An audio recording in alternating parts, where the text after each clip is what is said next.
Ayan ang gawain ng mga lula mag-ano ng karne na binigay.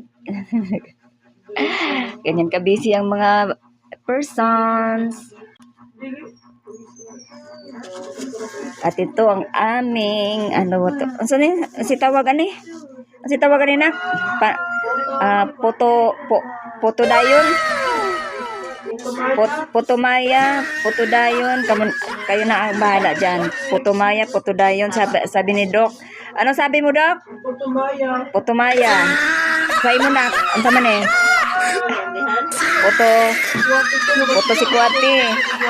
Sabi Puto Sikwati. Siguro Puto Sikwati kung may ganito. Ito yung Sikwati. Yun ang sabi ng anak ko.